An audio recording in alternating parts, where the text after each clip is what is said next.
Supreme Commander Kong stood on the bridge of the massive Concordat flagship Eternal Dominion. His tall, slender frame cast a long shadow across the polished floor as he studied the tactical displays with evident satisfaction. The Earth Defense Fleet had been broken into small, retreating groups across the Orion sector. "Another successful engagement, Supreme Commander," said Admiral Park, approaching with a bow. His blue-gray scales caught the light from the overhead panels. "As expected," Kong replied. "These humans fight with spirit but lack the technology to pose any real threat." The Galactic Concordat had dominated space for over 3,000 years. Comprised of 17 advanced species, they maintained order across known space through technological superiority and political unity. Earth, however, had always been problematic, refusing full membership, establishing unauthorized colonies, and developing military capabilities despite restrictions. "The Council's patience has run out," Kong continued, walking along the curved viewport that revealed the stars beyond. This disciplinary action was long overdue. Lieutenant Dojin approached, holding a data tablet. "Sir, current casualty reports. We've lost only 7 vessels. Earth forces have lost over 63. Their main fleet at Proxima Centauri has been completely destroyed." Kong nodded. The campaign had been even easier than anticipated. Earth's military had appeared surprisingly underdeveloped despite intelligence suggesting they had been building up forces. Their ships were smaller, slower, and equipped with outdated weapons systems. It seemed the humans had devoted their resources to colonization rather than defense. "Prepare a victory announcement," Kong ordered. "Inform the Council that we expect Earth's surrender within 3 rotations." The bridge crew moved with efficient precision as the message was drafted and transmitted through faster-than-light channels to the 100 worlds of the Concordat. Already, celebration preparations had begun on many worlds. Admiral Park reviewed the battle footage with quiet satisfaction. Their tactics were predictable. No innovations, no surprises. Just the same maneuvers we've seen from a dozen lesser species. "Humans have imagination but lack discipline," Kong replied. "They waste resources on individual comfort rather than collective strength. This is why they could never stand against us." The Supreme Commander returned to his private command station. The curved interface displayed the status of all Concordat forces throughout the sector. The Earth campaign had required only 1/5 of the Concordat's military might, and victory had come swiftly. "Sir," called Communications Officer Juno, "we're receiving transmissions from Earth colonies. Several are offering immediate surrender." "Accept their terms," Kong replied. "Standard integration protocols. Replace their leadership with Concordat administrators." The victory had been so complete that Kong allowed himself a moment of pride. His name would be recorded in the Great Archives as the commander who finally brought the troublesome humans into proper alignment with galactic civilization. A junior lieutenant approached with a data pad. "Sir, we've intercepted a direct message from the Earth government." Kong accepted the pad and read the simple text, "You have not yet seen what we can do." He chuckled and passed the pad to Admiral Park. Typical human bravado. Even in defeat, they cannot accept reality. Park's expression darkened as he read the message. "Should we be concerned about hidden assets?" "Our intelligence is thorough," Kong replied. "We've mapped all their military installations, monitored their production facilities. There is nothing they could hide that would change the outcome." Yet as the celebration continued on the bridge, Lieutenant Dojin noticed something unusual on his sensor station. A momentary energy spike near Jupiter, gone almost as soon as it registered. "Sir," he began, "I'm detecting unusual readings from the Jupiter sector." Kong waved dismissively. "Likely atmospheric disturbances. The gas giants in this system are known for electromagnetic anomalies." Dojin nodded and returned to his station, but continued monitoring the readings with growing concern. For the briefest moment, he thought he had detected a massive power signature unlike anything in the Concordat database. As the flagship continued its victory patrol, Supreme Commander Kong drafted his final report to the Council. The Earth problem had been resolved. Their colonies would be absorbed, their resources properly allocated, and their people would eventually appreciate the benefits of proper Concordat governance. What Kang didn't know was that deep within Jupiter's swirling atmosphere, massive shipyards had just opened their hidden doors. The real war was about to begin. Captain Jinwoo Lee stood in the enormous hangar bay of Jupiter Station Alpha, gazing at the massive warship before him. The EDS Nemesis stretched nearly 3 kilometers in length, its dark hull absorbing the light rather than reflecting it. After 15 years of secret development, Earth's first dreadnought was finally ready. "Hard to believe we built this in secret," said Engineer Suna as she joined him on the observation platform.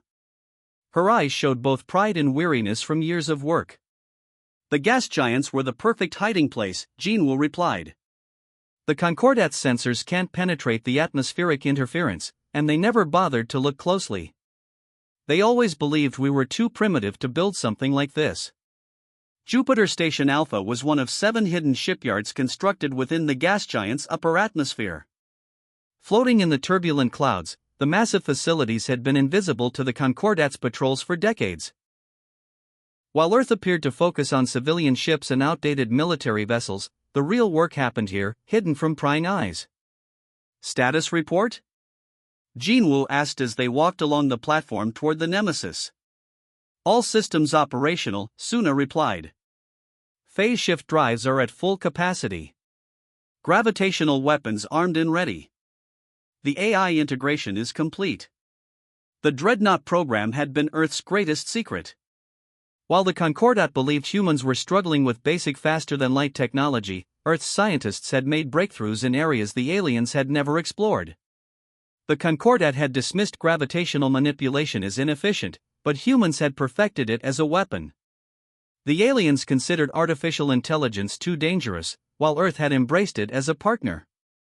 Jinwoo's comm unit beeped. "Captain, it's happening. The Concordat is broadcasting victory announcements. They think we're beaten."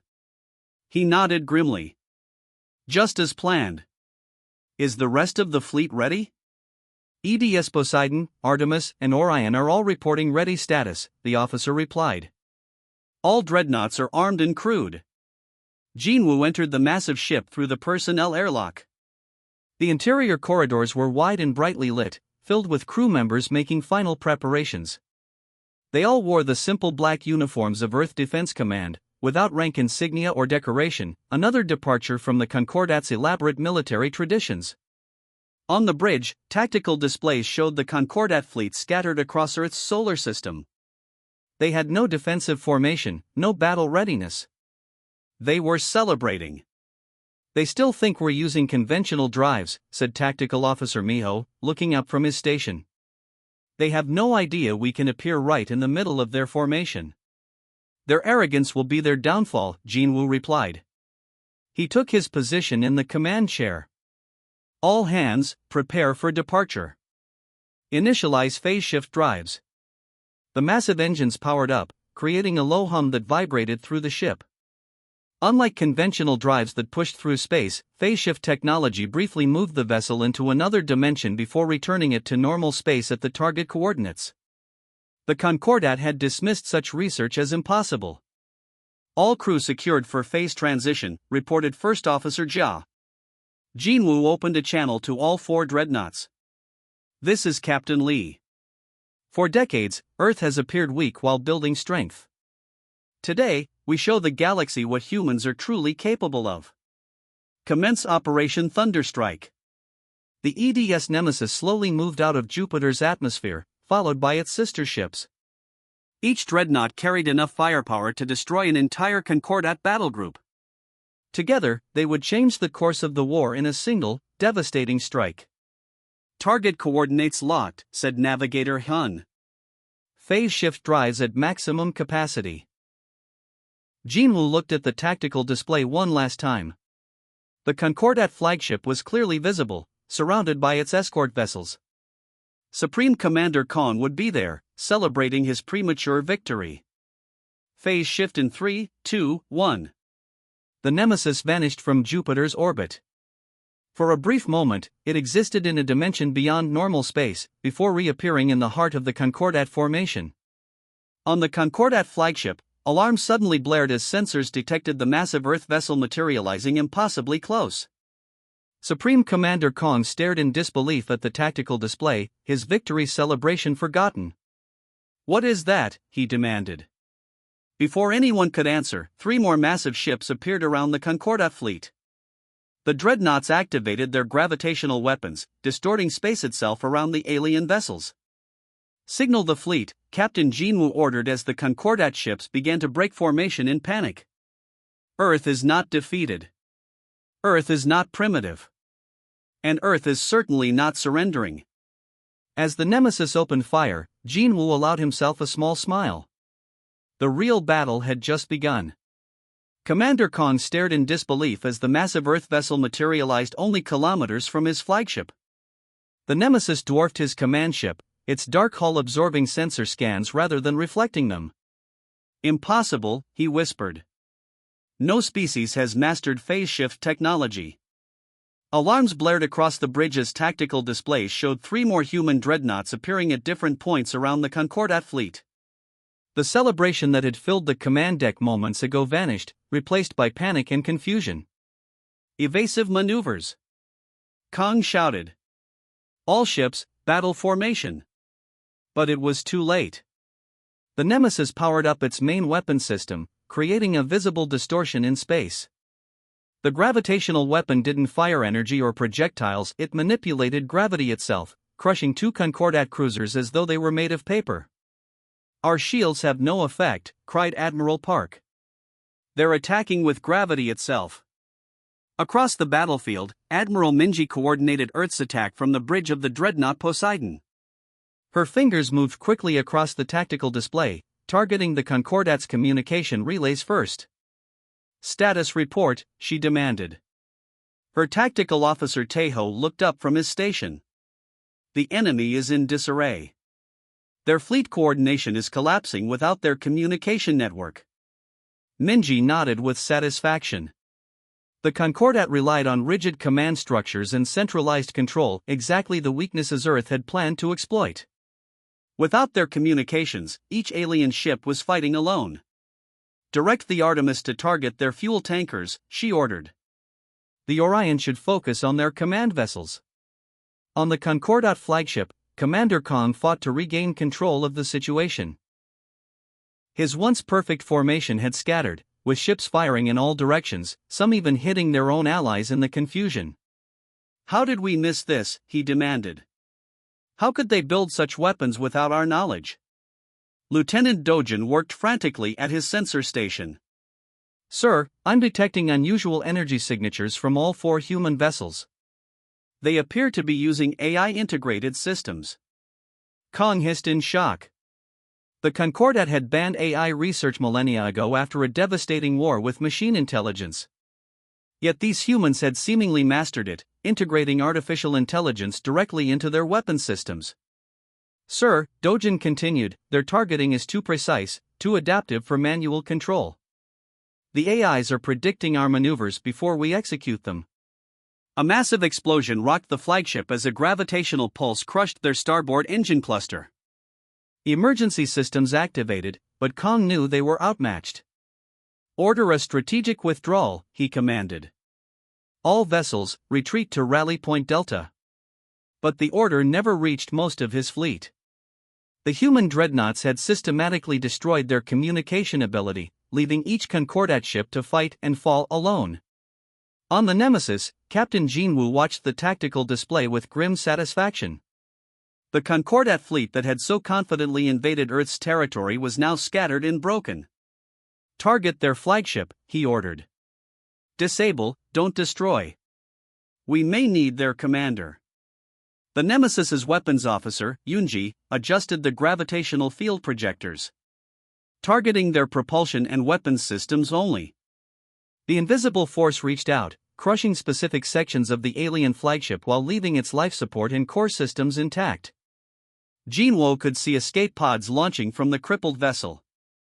"Captain," called Communications Officer Daehoon, "we're receiving surrender signals from 23 Concordat vessels." Jinwoo nodded. "Accept their surrender. Prepare boarding teams." Across the battlefield, Admiral Minji's Poseidon pursued a group of fleeing Concordat cruisers. Her ship's AI had predicted their escape route perfectly, allowing her to cut them off before they could reach hyperspace. "They're running," Tactical Officer Tato reported with a smile. "The mighty Concordat is running from Earth." Minji didn't share his enthusiasm. "This is just the beginning. They'll be back with a larger force once they understand what they're facing." In his damaged flagship, Commander Kong watched helplessly as his fleet was systematically dismantled. These weren't the primitive humans he had dismissed. This was a force that had deliberately hidden its true capabilities, allowing the Concordat to underestimate them. "Sir," said Admiral Park, his voice shaking, "we should consider surrender. We cannot win this battle." Kong felt the bitter taste of defeat. "Send the signal." But this is not over. As Earth's dreadnoughts secured their victory, a small, unnoticed probe drifted at the edge of the battlefield. It wasn't from Earth or the Concordat. Its design was ancient, its purpose unknown to both sides. It recorded everything, transmitting data to receivers far beyond known space. The tide had turned in humanity's favor, but unknown to both sides, another power watched with great interest. The conflict they had carefully engineered was evolving in unexpected ways. Captain Jinwoo Lee studied the strange communication patterns displayed on the holographic screen. 3 weeks had passed since Earth's dreadnoughts had turned the tide of war. Now, in this neutral meeting station orbiting Saturn, he faced an unlikely ally, Commander Kong of the Concordat. "These signals appeared before every major conflict between our peoples," Jinwoo said, pointing to the encrypted transmissions. "Always from different locations, always using slightly different methods, but the pattern is the same." Commander Kong leaned forward, his tall frame tense as he examined the evidence. The defeat had humbled him, but his sharp mind remained intact. "You believe someone manipulated both Earth and the Concordat into war?" he asked. "Not someone. Something ancient." Jinwoo pressed a button, revealing star charts marked with signal origins. "Intelligence Officer Hyojin has traced the source." Hyojin stepped forward from the shadows of the room. Her uniform bore the patches of Earth's Intelligence Division, and her eyes reflected the seriousness of their discovery. "The signals originate from systems thought to be uninhabited," she explained. "Systems once controlled by the Eternal Ones." Kang's scaled skin paled visibly. "The Eternal Ones were destroyed 12,000 years ago. This is basic history every Concordat child learns." "Destroyed, or merely dormant?" Hyojin challenged. She activated another display showing ancient ruins discovered on distant worlds. "Both our civilizations have legends about them. You call them the Eternal Ones.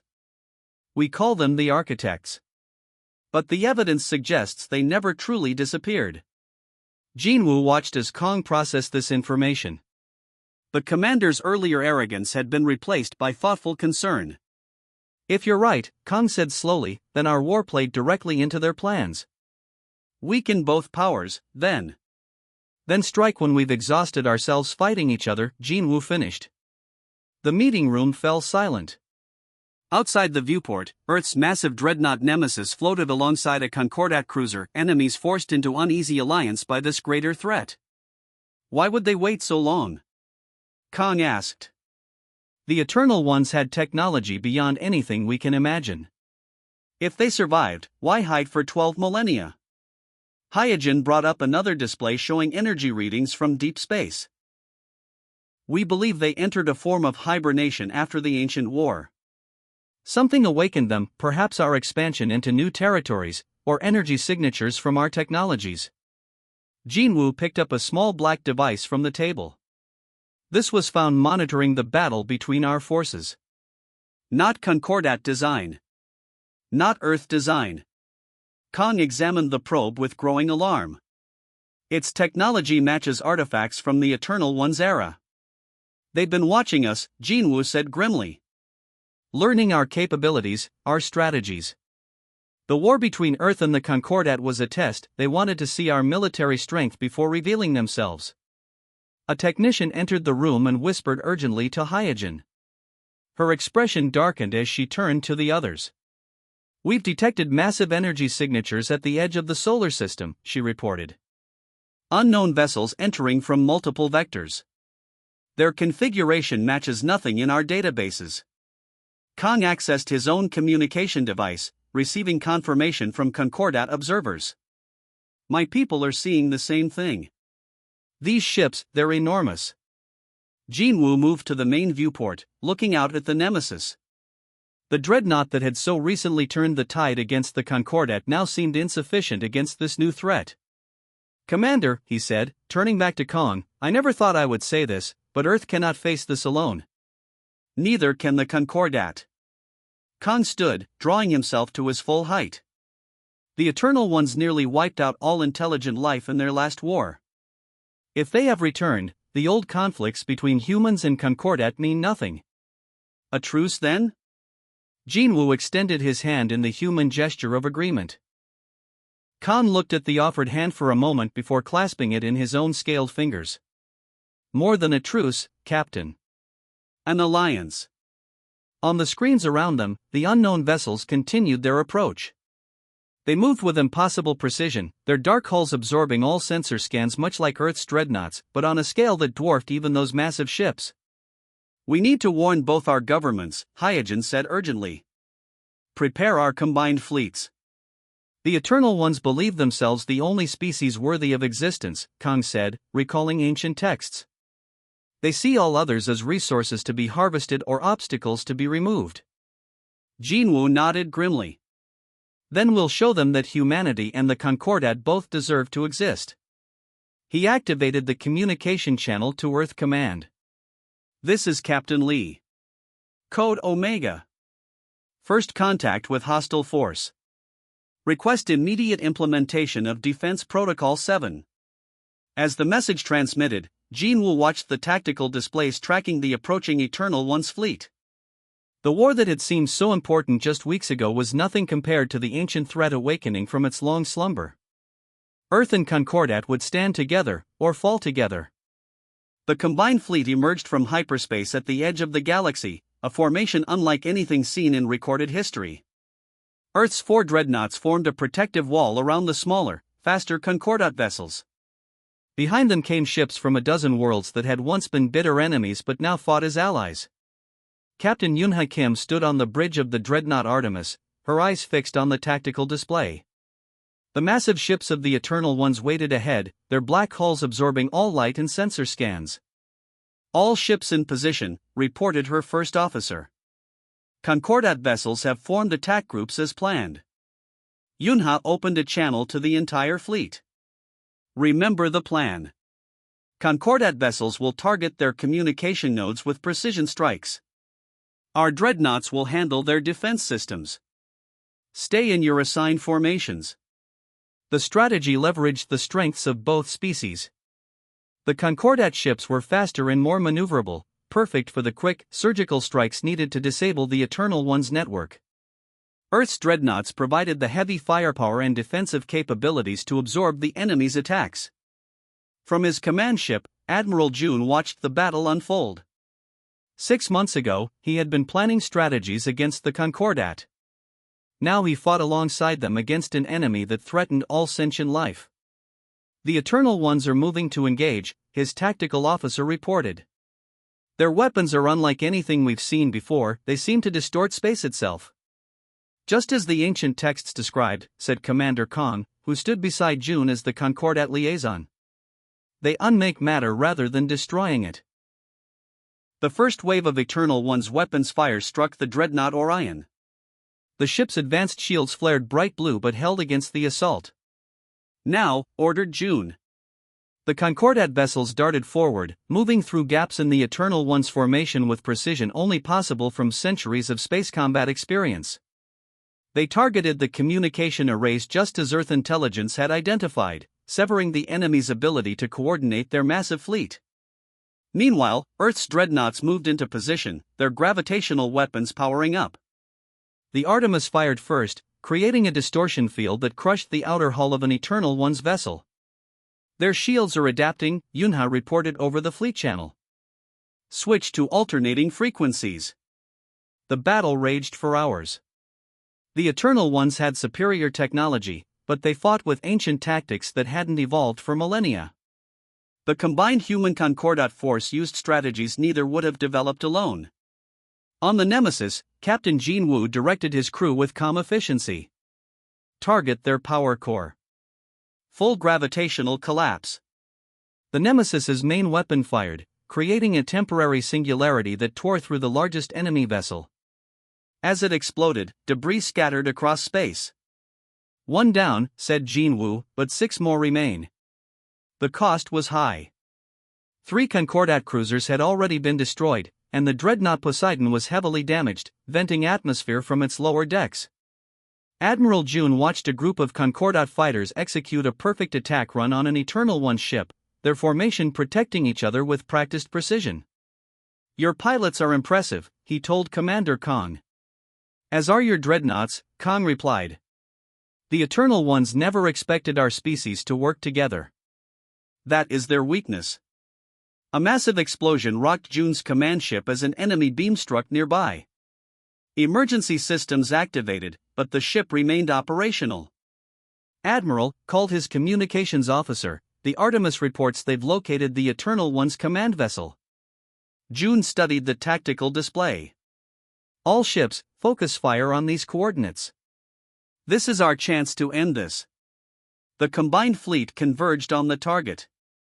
Earth's dreadnoughts opened fire simultaneously, their gravitational weapons tearing holes in the enemy's defenses.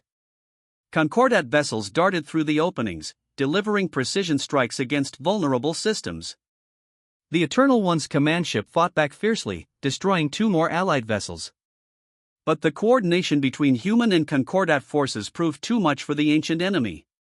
"Their core is destabilizing," reported Captain Yunha from the Artemis. "Everyone clear the area."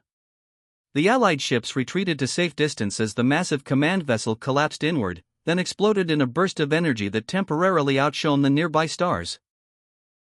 The remaining Eternal One ships, suddenly leaderless, began to withdraw. As the battle ended, Admiral June looked around his bridge. Humans and Concordat officers worked side by side, their former hatred forgotten in the face of a common threat. "We won today," he said to Commander Kong, "but this is just the beginning. The Eternal Ones will return." Kong nodded. "Then we will be ready, together." 3 months later, in the newly established Joint Command Center on Earth's moon, representatives from both civilizations signed the Galactic Defense Accord. The document formalized their alliance and established protocols for shared technology, combined military operations, and cultural exchange.